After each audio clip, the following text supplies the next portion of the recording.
Jean-Jacques Rousseau was a literary giant who rewrote the rules of social contract and human nature, leaving an indelible mark on the Enlightenment.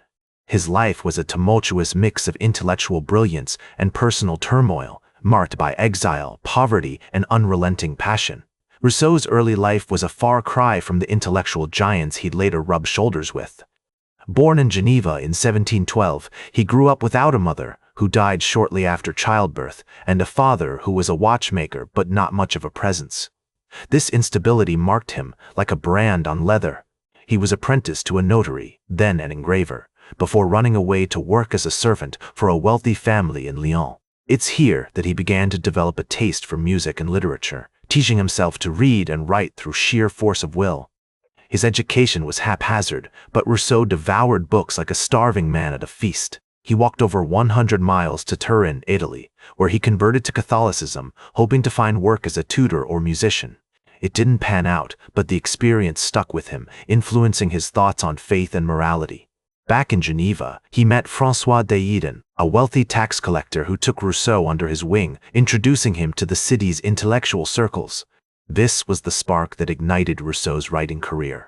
Not through any formal training, mind you, but through raw talent and a hunger to express himself. As he began to write, Rousseau's thoughts turned to the human condition and how society shapes us. He saw the world as a complex web of relationships, where individual freedom is constantly at odds with collective norms. It's a deceptively simple premise, but one that allowed Rousseau to probe the depths of human nature, revealing both our capacity for goodness and our propensity for cruelty. Rousseau's relationships with his contemporaries were complicated, to say the least. He was friends with Denis Diderot, the famous philosopher and writer, but their friendship was marked by periods of intense creativity and bitter rivalry. Rousseau also had a tumultuous affair with Thérèse Levasseur, a young woman from a poor family who would become his longtime companion and mother to their 5 children, all of whom were given up for adoption, a decision that would haunt him for the rest of his life. Rousseau's time with François d'Aiden proved pivotal, as it was through this connection that he met some of the most influential thinkers of his era. He befriended figures like Jean-Jacques Rousseau, a philosopher who shared Rousseau's passion for exploring the human condition.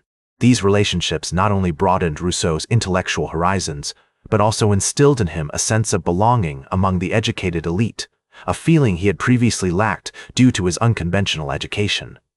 As Rousseau delved deeper into the world of ideas, his thoughts turned increasingly to the concept of the social contract.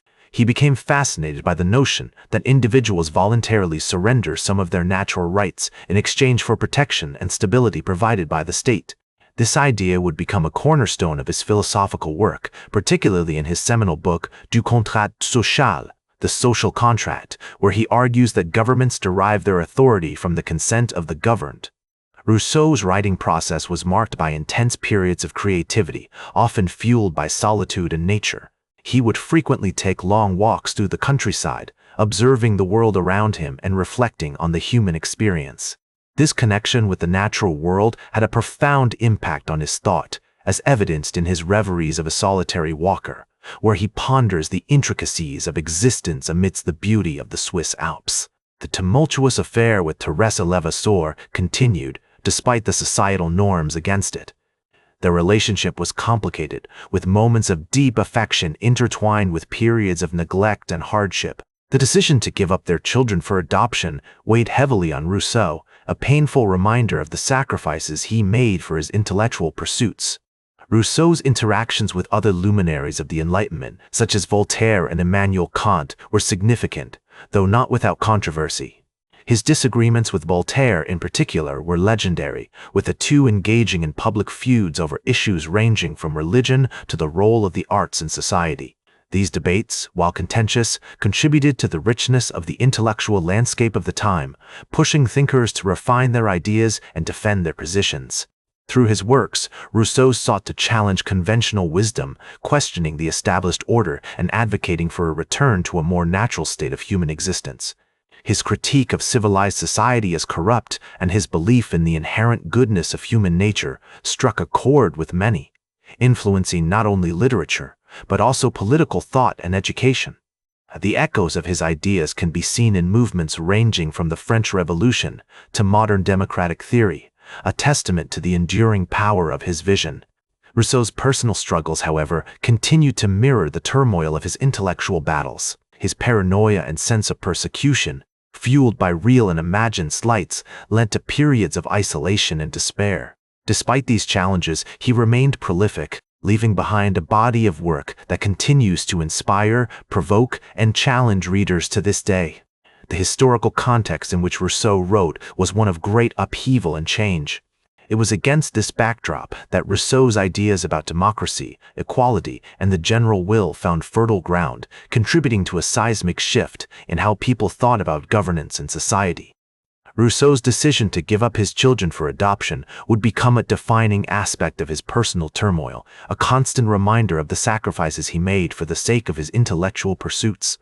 This pain, intertwined with his deep affection for Thérèse, would later influence his writings on human nature and society. His experiences during this period, marked by both creative flourishing and personal anguish, underscored the complex interplay between his life and work.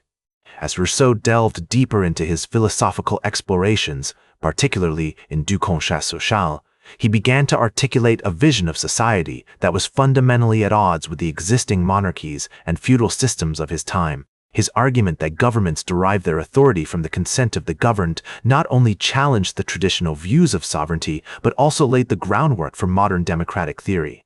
This idea, revolutionary in its implications, would resonate throughout the Enlightenment and beyond, influencing thinkers such as Immanuel Kant and contributing to the intellectual ferment that preceded the French Revolution.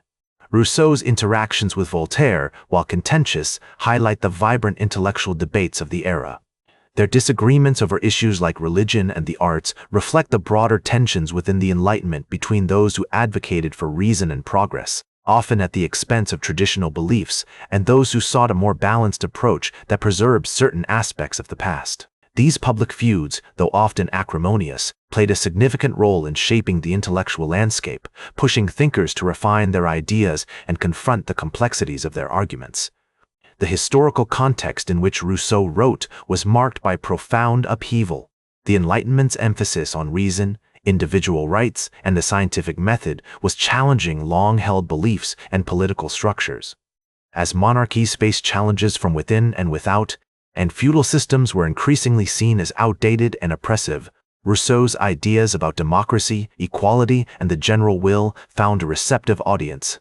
His critique of civilized society as inherently corrupt and his belief in the natural goodness of human nature resonated with many who felt disenfranchised or disillusioned with the status quo. Rousseau's personal struggles with paranoia and feelings of persecution, which led to periods of isolation, did not diminish his productivity. Instead, these challenges seemed to fuel his creativity, leading to some of his most profound reflections on human existence as captured in Reveries of a Solitary Walker. In this work, Rousseau's introspection, set against the backdrop of nature's beauty, offers a poignant exploration of the human condition, revealing the deep sense of vulnerability and the quest for meaning that underpinned much of his philosophy. The solitude that Rousseau often sought, and sometimes was forced into, became a catalyst for his most innovative thinking. His walks through the Swiss Alps, away from the intrigue and criticism of urban life, allowed him to reflect on the essence of human nature and society without the distractions of the social world. This connection with nature, which he believed brought individuals closer to their true selves, was central to his vision of a more authentic human existence, one that was less corrupted by the artificial constructs of civilization. He got right the inherent value of human nature and the necessity of consent and governance, leaving behind a body of work that has shaped the course of modern political thought and literature. His belief in the transformative power of education and the importance of reconnecting with nature remains particularly pertinent in today's world. As he so eloquently expressed, the social order is a sacred right which serves as a foundation for all other rights. This simple yet powerful statement encapsulates his vision of a society founded on the principles of justice, equality, and the general will. Rousseau's legacy is a testament to the enduring power of ideas to shape our understanding of ourselves and our place within society. Like this episode if it hit true. Share it if you respect honest talk about authors. Subscribe, because we'll do this again. This is Ernest, signing off.